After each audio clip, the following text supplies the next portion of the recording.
mendamaikan dunia dengan dirinya oleh Kristus dengan tidak memperhitungkan pelanggaran mereka. Ia telah mempercayakan berita pendamaian itu kepada kami. Jadi kami ini adalah utusan-utusan Kristus. Seakan-akan Allah menasihati kamu dengan perantaran kami. Dalam nama Kristus kami meminta kepadamu, berilah dirimu didamaikan dengan Allah. Dia yang tidak mengenal dosa telah dibuatnya menjadi dosa karena kita, supaya di dalam Dia kita dibenarkan oleh Allah.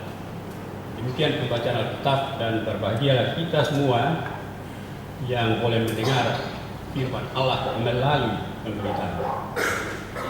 Haleluya. Saudara-saudara sekalian yang dikasihi Kristus, anggota persekutuan sekolah-sekolah teologi, tadi saya agak saya bilang persekutuan gereja karena mungkin terlalu lasih di dalamnya. Tapi hari ini 50 tahun ya, bersetia merayakan ulang tahun. Tahun 63, saya kira banyak di antara saudara yang mungkin belum lahir ya. Paling tidak yang masih mahasiswa. Kalau saya waktu itu sudah mahasiswa STT Jakarta, dan saya masih ingat ya bagaimana Persetia itu dibicarakan oleh beberapa dosen kami, hanya meeting aja waktu itu. Dan saya malah ingat siapa yang membuat konsep lambang ini. Ya, barangkali para Prab tahu di sana, atau Pak Hendrik Ongerwal. Ini kawan kita yang bikin, saudara Julius, saudara Muat. Dan itu tipikal sekali. Dia seorang seniman, tapi mahasiswa teologi pada waktu itu. Beliau sudah wafat ya. Tapi menarik juga tema ini ya, luar biasa. Tema ini besar sekali ya, peranan pendidikan teologi untuk pendamaian dalam masyarakat dan bangsa. Saya bilang besar sekali karena pendamaian itu tidak mudah. Ya, kita baca juga tadi. Ya, istilah pendamaian, ya, bukan perdamaian, tapi pendamaian. Reconciliation, reconciliare bahasa Latinnya. Ya, mempersatukan kembali yang tadi pecah belah. Itu artinya. Hingga pertanyaan kita sekarang, bagaimana sekolah-sekolah teologi sangat tanda kutip berambisi juga untuk mempersatukan kembali semua yang pecah belah. Dan yang pecah belah itu banyak. Nah, apakah masyarakat kita pecah belah, gereja kita pecah belah, ya, bahkan juga dalam unit yang kecil barangkali keluarga kita pun ya pecah belah. Dan dalam rangka ulang tahun ke-50, sekolah-sekolah teologi berkata bahwa kami akan menjalankan peranan melalui pendidikan teologi ini untuk pendamaian, untuk mempersatukan yang pecah belah ya di dalam masyarakat dan bangsa. Ini aja sudah menjadi sebuah khotbah tersendiri. Tapi saudara-saudara, saya diberikan bagian Alkitab ini untuk direnungkan bersama. Barangkali beberapa catatan latar belakang, karena juga penting saya kira, walaupun tidak berubah menjadi sebuah kuliah perjanjian baru nanti, ya. Tetapi beberapa catatan latar belakang dan mungkin sekali eksegetis juga dibutuhkan. Sudah pasti surat ini berasal dari Paulus, ya, walaupun beberapa ahli meragukannya. Tapi paling tidak dalam kesepakatan para ahli disebut bahwa ini autentik, ya, kecuali beberapa ayat yang tidak usah saya sebutkan di sini. Lalu catatan yang kedua khusus mengenai pasal 10 sampai pasal 13 itu disebut dalam bahasa Inggris ya, the tearful letter, atau kalau bahasa Indonesia surat yang disampaikan dengan suara sedih, ya, atau surat yang menggambarkan ya kesedihan. Dan kesedihan dalam arti yang luas. Ya. Dan saya kutip di sini misalnya 2 Korintus 2 ayat 4 yang barangkali menggambarkan apa yang dimaksud yang ditiru apa tadi itu letter. Dia katakan begini, aku menulis kepada kamu dengan hati yang sangat cemas dan sesak dan dengan mencucurkan air mata, bukan supaya kamu bersedih hati, tetapi supaya kamu tahu betapa besarnya kasih kepada kamu semua. Tearful letter. Ya, sangat mengharukan ya. Nah, mengenai kapan surat yang ditulis, mungkin juga penting kita tahu. Menurut para ahli, kira-kira pada tahun 57 Masehi, dalam sebuah musim gugur pada waktu itu. Dan mungkin sekali Paulus menuliskannya di Makedonia, katanya, sesudah meninggalkan Efesus, sebagaimana dikisahkan dalam Kisah Rasul 20 ayat 1 dan 2. Saudara-saudara sekalian, saya kira kita bisa sedikit merasakan emosi Paulus. Ya. Dan kita jangan membayangkan seorang Paulus yang tanpa emosi. Ya, tanpa emosi itu hanya robot. Dia punya emosi dan barangkali bahkan semacam kemarahan. Tadi dia pakai istilah cemas. Dan mungkin sekali agak dipengaruhi juga, dan seorang yang merasa dilukai juga. Karena apa? Dia merasa dilukai. Dan surat ini saya kira adalah sebuah reaksi terhadap apa yang terjadi ya di dalam jemaat itu. Ya. Yang tidak atau belum mengerti, ya. Dan bahkan di sini ada kesan seolah-olah yang disampaikan oleh Paulus itu adalah hal yang menggirukan mereka. Tapi pada saat yang sama saya kira Paulus tentu bukan saja merasa emosional ya dan sedih, tapi juga ada ucapan-ucapan berbahagia juga, memuji juga ya kalau ada perubahan dalam sikap hidup. Saudara sekalian, pasal-pasal sebelumnya, pasal 5 ayat 1 sampai 10, sebenarnya tidak selalu mudah juga dipahami. Saya terus terang aja, surat ini pun saya tidak terlalu mudah. Ya, saya baca beberapa tafsiran, persisnya Paulus bilang apa. Tapi oke lah, marilah kita seolah-olah mengerti sekarang. Ya. Ya, ayat 6 sampai 10 itu adalah semacam ya ajaran tentang kepemilikan. Ya. Nanti tidak bisa dibaca sekarang ya, nanti dibaca di rumah. Tapi saya ingat seorang ahli teologi Perjanjian Baru, Oscar Pullman, ya, yang menulis sebuah buku yang berjudul Immortality of the Soul or Resurrection of the Dead. Kita baca di situ apa persis yang dia persoalkan. Apakah ini dia berbicara mengenai kebakaan ya dari immortality atau sebuah resurrection ya kebangkitan? Tidak mudah.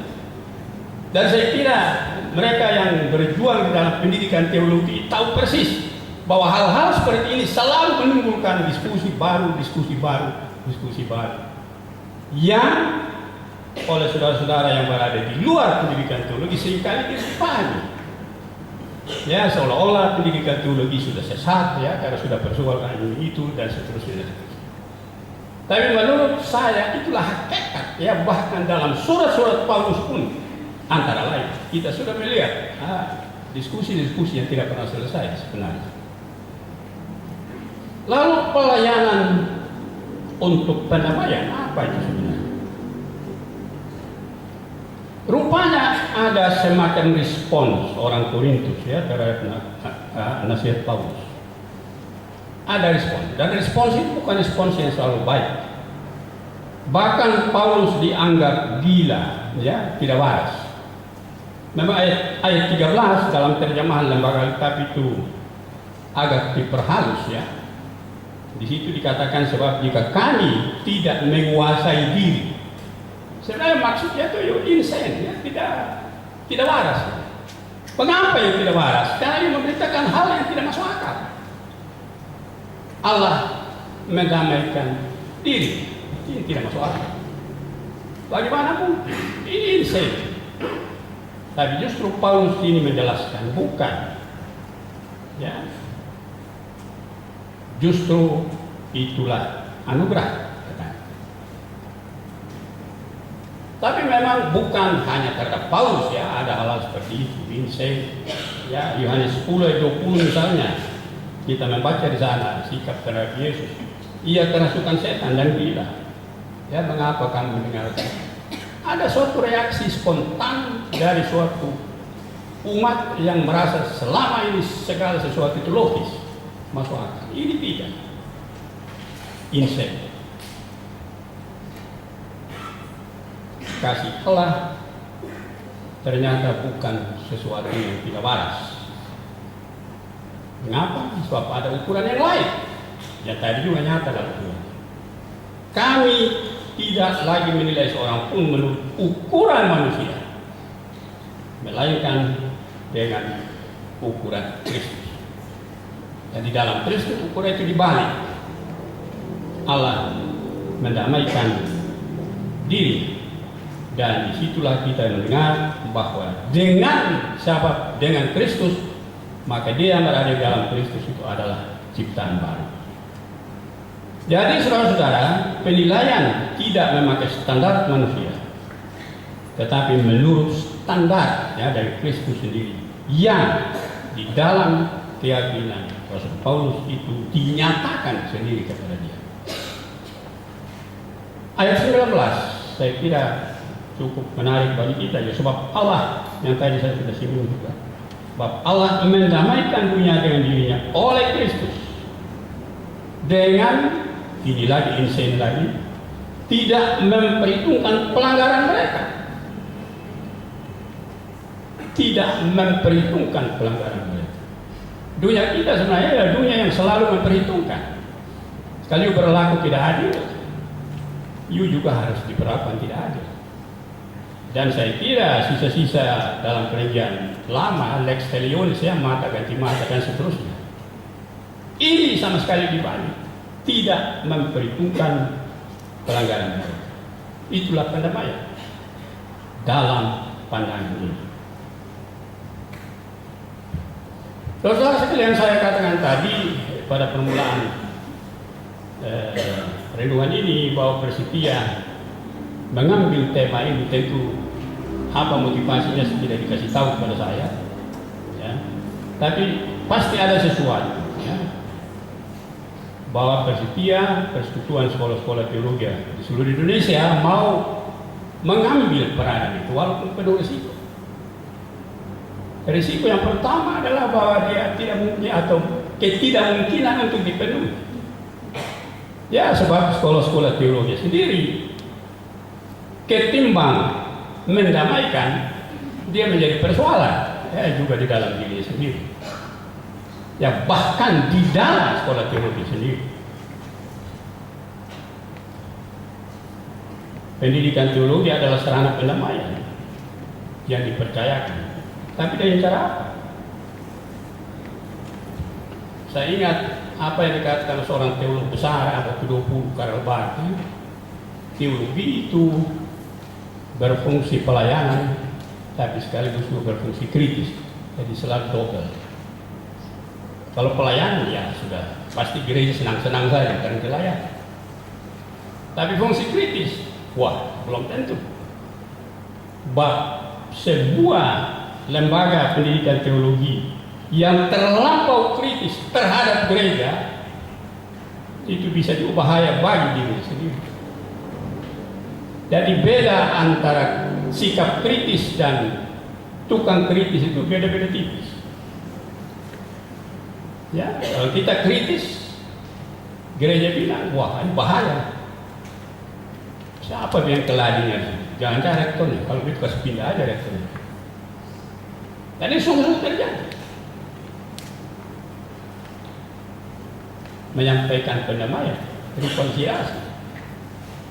Dalam kenyataan seperti itu hampir tidak mungkin.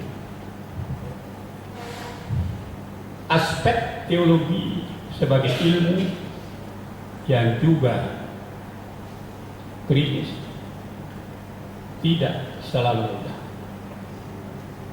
Dan saya kira banyak juga lembaga-lembaga gereja yang merasa karena mereka sekarang terlampau banyak dikritik ya oleh lembaga-lembaga pendidikan teologi, lebih baik kami mendirikan sendiri sebuah sekolah teologi yang ikut-ikutan saja dengan kami, dan tentu dirumuskan dengan yang sesuai dengan dogma gereja, sudah pasti.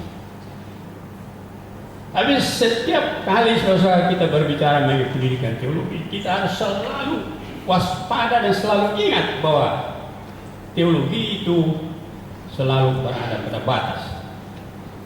Ya, Paul Tillich memakai istilah kalau bahasanya out di grenze, ya, selalu di on the border. Ya. Pada suatu pihak dia di sana, dia harus sikap kulit pada kaki sebelahnya ada di sini. Kaki sebelahnya dia ilmu, kaki sebelahnya tidak. Dia sebuah, makanya teologi itu bukan hanya sains, tapi juga sapiens, ya kan.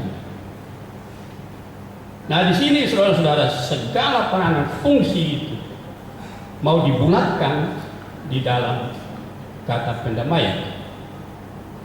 Saya tidak akan memberikan semacam penyelesaian. Saya memberikan pertanyaan-pertanyaan baru yang saya kira perlu direnungkan oleh semua orang yang berada dalam lembaga pendidikan teologi. Bagi masyarakat juga tidak mudah juga menyampaikan. Apakah sekolah-sekolah teologi hanya mengikuti tren yang ada? Tadi kami baru bisik-bisik di situ. Sekarang sekolah-sekolah teologi terlalu gampang juga memberi gelar akademik.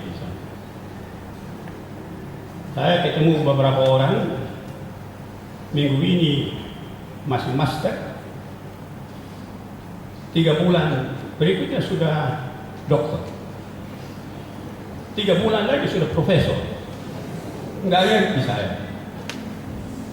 Tapi apanya itu aja, di situ-situ aja, nggak ada perkembangan. Apakah lembaga pendidikan teologi seperti ini merasa berhak untuk melakukan pendamaian? Satu yang dipercayakan, duta, ya, utusan disebut ini. Kalau dia sendiri menimbulkan persoalan di dalam diri, belum lagi sekolah-sekolah teologi yang terlalu gampang memberi doktor honoris causa hanya karena yang bersangkutan menyumbang teratur. Saya kira kita tidak usah tutup mata. Ya, tadi dalam pidato ketua STT sudah tergambar juga, ketua Persija sudah tergambar. Ya, betapa bisa amburadulnya. Saya kira bukan hanya lembaga pendidikan teologi, tapi juga lembaga pendidikan tinggi pada umumnya, kalau sikap-sikap seperti ini muncul. Saudara-saudara sekalian, berita pendamaian dipercayakan, memulihkan apa yang tadi pecah belah. Kita memulihkan juga apa yang sekarang sedang terjadi di negeri kita dalam lembaga-lembaga pendidikan teologi, ya, yang tadinya anggota hanya 11, ya sekarang sudah 45. Apa ini sebuah kemajuan? Belum tentu juga. Ya, sama halnya juga dengan PGI. Ya, saya terus menerus. Sekarang anggota PGI 88. Apa ini sebuah kemajuan? Atau justru kita melestarikan perpecahan-perpecahan yang ada di dalam? Secara analogis barangkali, ya, bisa juga disampaikan pertanyaan ini kepada perhimpunan sekolah-sekolah teologi Indonesia. Saudara-saudara sekalian, saya akan mengakhiri renungan saya ini dengan mengutip kata-kata Paulus yang tidak perlu saya uraikan lagi. Baik perkataanku, kata Paulus, maupun pemberitaanku tidak kusampaikan dengan kata-kata hikmat yang meyakinkan, tetapi dengan keyakinan dan kekuatan roh, supaya iman kamu jangan bergantung pada hikmat manusia, tetapi pada kekuatan Allah. Pertama Korintus 2 ayat 4 sampai 5. Tuhan memberkati dan shalom.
Ya Allah, sumber kerahiman, dengan hati yang bersyukur padamu, kami memohon perlindungan dan tuntunan bagi Persetia dalam menjalankan misi dan visinya untuk menyatukan sekolah-sekolah teologi, memajukan pendidikan teologi, dan membangun gereja serta masyarakat. Mampukanlah Persetia menjalankan segala program yang telah dirancang untuk tahun-tahun mendatang, agar semuanya dapat berjalan dengan baik dan berguna bagi semua pihak yang terlibat dalam naungan Persetia. Berilah hikmat, kemampuan, dan kesehatan bagi para pengurus Persetia untuk mengatur organisasi ini sesuai dengan kehendak-Mu. Karena itu kami memohon penyertaan-Mu.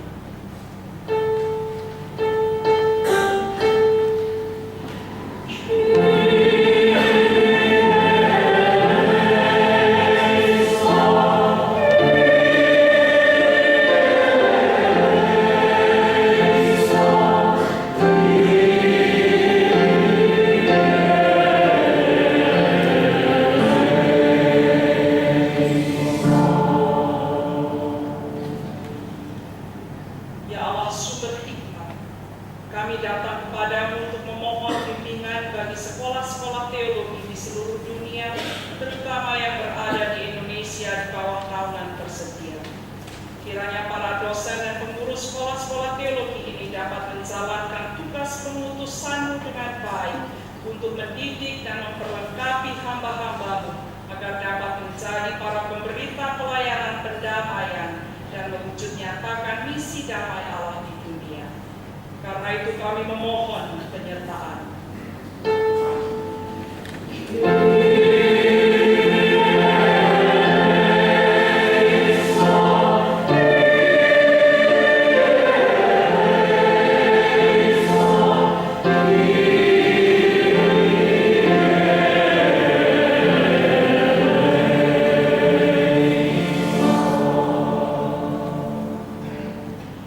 Ya Allah, sumber kebaikan,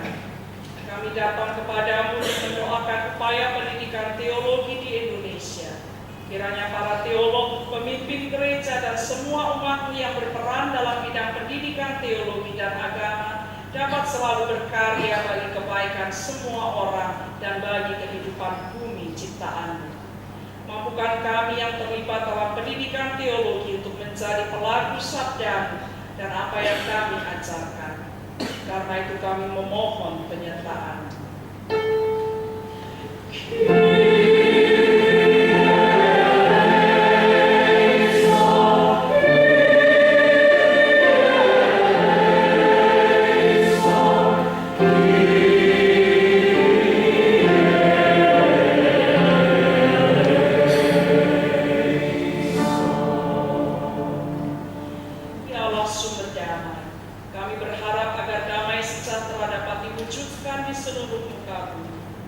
Kiranya Engkau membukakan jalan untuk menghentikan segala bentuk peperangan dan tindakan yang merusak perdamaian di dunia, khususnya yang terjadi di Suriah, Mesir, Papua, dan di tempat-tempat lainnya. Mampukanlah para pemimpin bangsa untuk bersehati mengupayakan damai. Kuatkan dan lindungilah orang-orang yang telah berkarya mengusahakan damai di tengah situasi permusuhan. Tolonglah gereja dan seluruh umat di dunia untuk dapat menjadi utusan-utusan Kristus, mewartakan dan mewujudkan berita sukacita bahwa Engkau telah mendamaikan dunia dengan diri. Karena itu kami memohon penyertaan.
dalam Yesus Kristus, marilah kita mempersembahkan ungkapan syukur kita kepada Tuhan dan dengarkan sabdanya yang berkata, "Anak-anakku, marilah kita mengasihi bukan dengan perkataan atau dengan lidah, tetapi dengan perbuatan dan dalam kebenaran." 1 Yohanes 3 ayat 18. Persembahan syukur ini akan diberikan kepada Fakultas Teologi Universitas Halmahera di Tobelo, Maluku Utara dalam rangka partisipasi kita terhadap pembangunan gedung yang sementara dilakukan di sana.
Kita berdoa.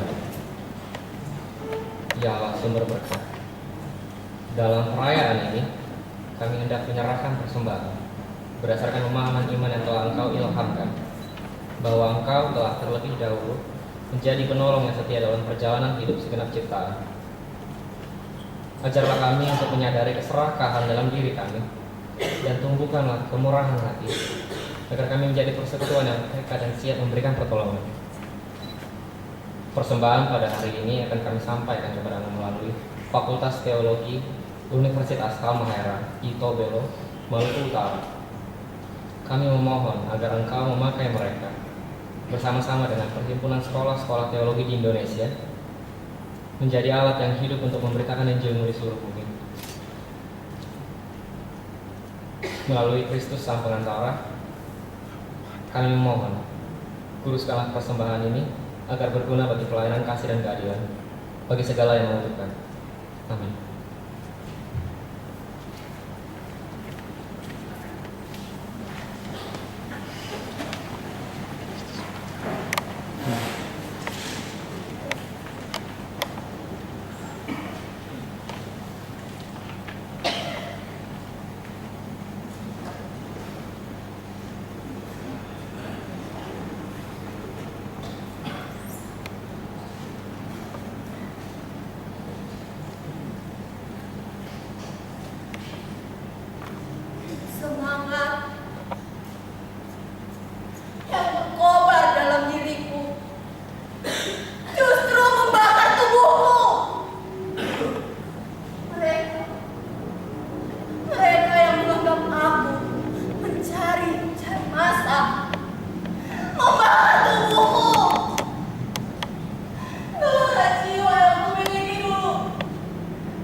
mereka,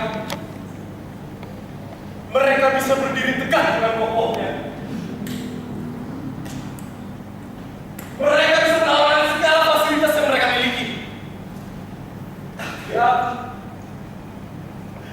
apa yang bisa kutawarkan dengan fisik cacat seperti ini? Berdiri pun tak bisa. Bahkan tubuhku tidak indah untuk dilihat. Siapa yang percaya dengan fisik bobrok seperti ini?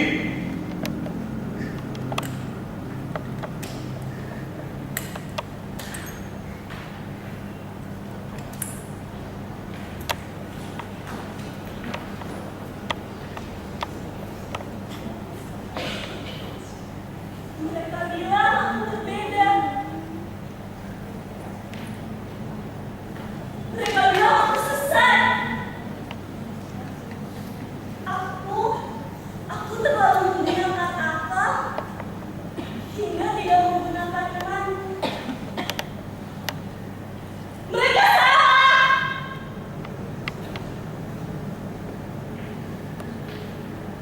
Tapi aku sendirian. Aku sendirian. Aku takut dengan kelihatan mereka.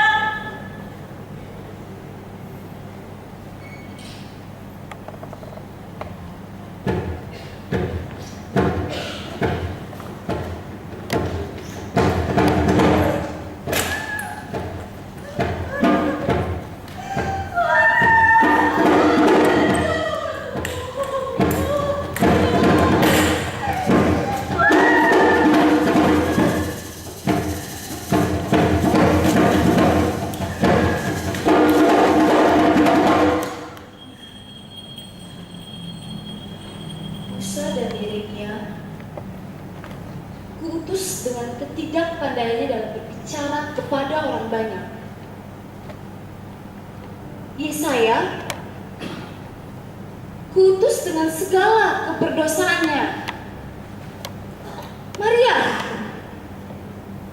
kuutus sebagai perantara untuk mengandung dari Roh Kudus dengan segala keterbatasannya dan segala hujatan orang terhadapnya.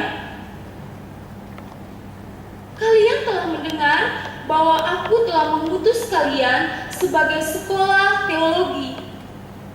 Bagaimanapun dan dalam kondisi apapun kalian, sebab aku telah berdamai dengan dunia ini. Hai semua yang mendengar perkataanku ini, berilah dirimu untuk aku, damaikan, dan beritakanlah perdamaian itu kepada semua orang.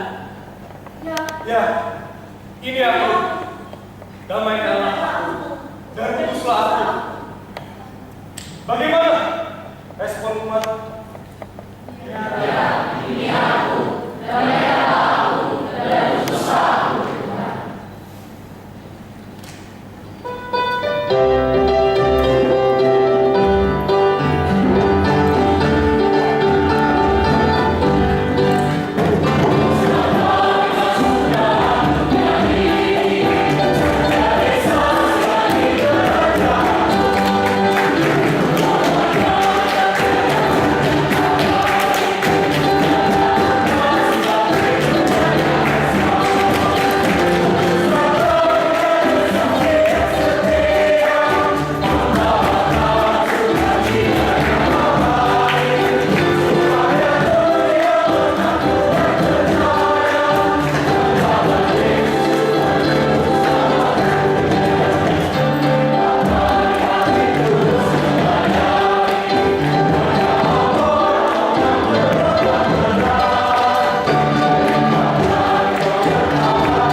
karunia dan damai sejahtera dari Allah Bapa, anugerah dari Tuhan Yesus Kristus, dan persekutuan dari Roh Kudus menyertai kamu sekalian.